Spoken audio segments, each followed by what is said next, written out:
राजाओं का पहला ग्रंथ अध्याय 12।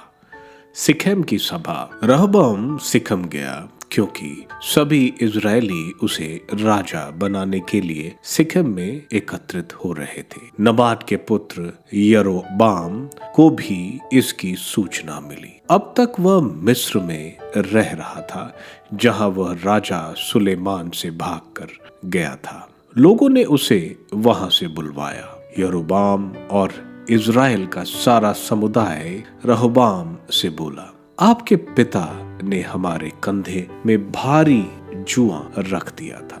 आप अपने पिता की कठोर बगैर और हमारे कंधे पर रखे उसके भारी जुए को हल्का करें और हम आपकी सेवा करेंगे। उसने उन्हें उत्तर दिया, जाओ और 3 दिन बाद मुझसे फिर मिलो। तब लोग चले गए। अब राजा रहबाम ने उन बड़े बूढ़े से परामर्श लिया जो उसके पिता सुलेमान के राज्यकाल में उसके यहाँ सेवा करते थे। उसने पूछा, तुम लोगों की राय क्या है? मैं इन लोगों को क्या उत्तर दूं? उन्होंने उससे कहा, यदि आप जनता के सेवक बनेंगे, यदि आप इन लोगों की सेवा करेंगे तो इन्हें अनुकूल उत्तर देंगे, तो ये सदा आपके सेवक बने रहेंगे। लेकिन उसने उन बड़े बूढ़ों की राय पर ध्यान नहीं दिया और युवकों की सलाह ली जो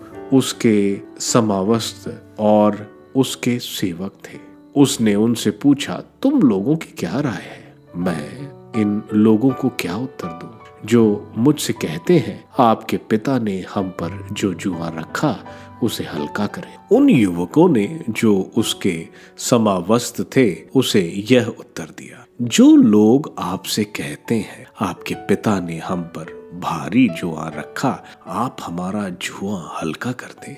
आप उन लोगों को यह उत्तर दें, मेरी छोटी उंगली मेरे पिता की कमर से भी अधिक मोटी है। मेरे पिता ने तुम पर भारी जुआ रखा, मैं तुम्हारा जुआ और भारी करूंगा। मेरे पिता तुम्हें कोड़े से पिटवाते थे, मैं तुम्हें कील लगे कोड़ों से पिटवाऊंगा। राजा का तीसरे दिन का उत्तर। राजा ने आज्ञा दी कि तीसरे दिन फिर से मेरे पास आ जाना। इसलिए यरोबाम और सब लोग तीसरे दिन रहबाम के पास लौटे।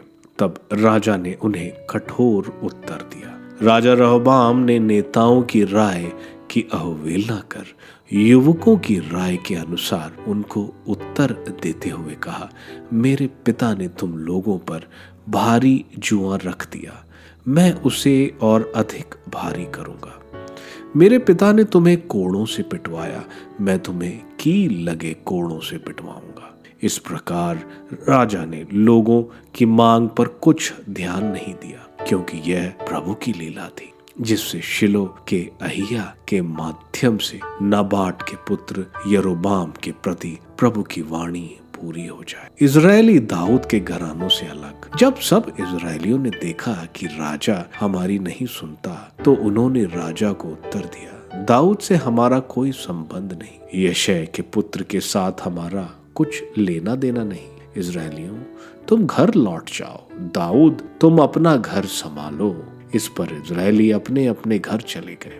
रहबाम केवल उन इजरायलियों का राजा रह गया जो यूदा के नगरों में रहते थे। जब राजा रहबाम ने बेगार के अध्यक्ष अदोराम को भेजा, तो सब इजरायली उसे तब तक पत्थर मारते रहे जब तक उसकी मृत्यु नहीं। राजा रहबाम शीघ्र ही अपने रथ पर सवार होकर यरूशलेम भाग निकला। इस प्रकार इजराइल दाऊद के घरानों से अलग हो गया और आज तक ऐसा ही है।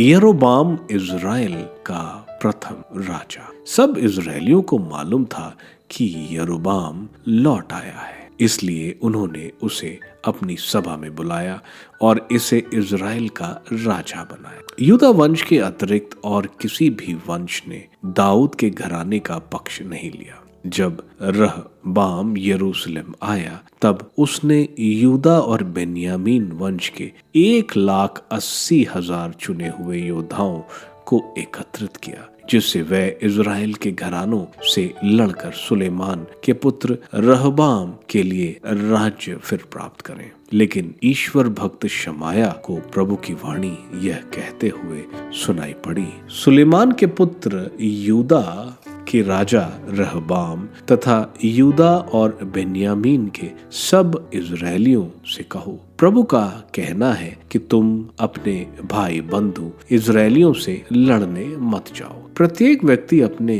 घर वापस चला जाए, क्योंकि राज्य के विभाजन में मेरा हाथ है। उन्होंने प्रभु की वाणी पर ध्यान दिया और प्रभु की आज्ञा के अनुसार वे घर लौट गए। यरोबाम ने एफ्रेम के पहाड़ी प्रदेश में स्थित सिखेम को किलाबंद कर दिया और वह वहां रहने लगा। इसके बाद उसने पनुएल को किलाबंद बनवाया।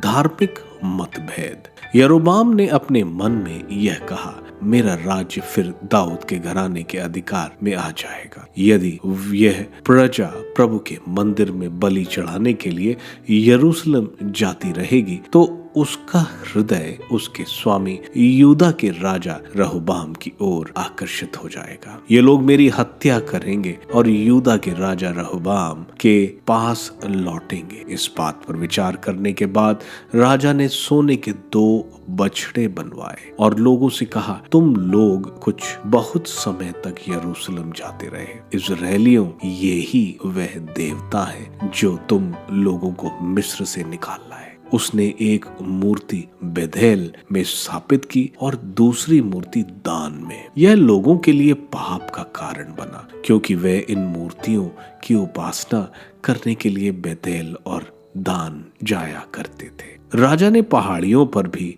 पूजा स्थान बनवाए और उनके लिए जन साधारण में से ऐसे लोगों को पुरोहित के रूप में नियुक्त किया जो लेवी वंशी नहीं थे। यरोबाम ने 8वें महीने के 15वें दिन एक पर्व का भी प्रवर्तन किया, जो यूदा में होने वाला पर्व के सदृश था। उस अवसर पर उसने अपने द्वारा बेतेल में स्थापित वेदी पर उन बछड़ों को बलि चढ़ाया जिन्हें उसने बनवाया था। उसने पहाड़ियों पर बनवाए पूजा स्थानों के पुरोहितों को बेतेल में नियुक्त किया। बेतेल की वेदी को ईश्वर का अभिशाप। वह 8वें महीने के 15वें दिन, जिस दिन को उसने स्वयं निर्धारित किया था, बेतेल की वेदी की ओर बढ़ा। उसने इज़राइलियों के लिए इस पर्व का प्रवर्तन किया। वह धूप चढ़ाने के लिए वेदी की ओर बढ़ा।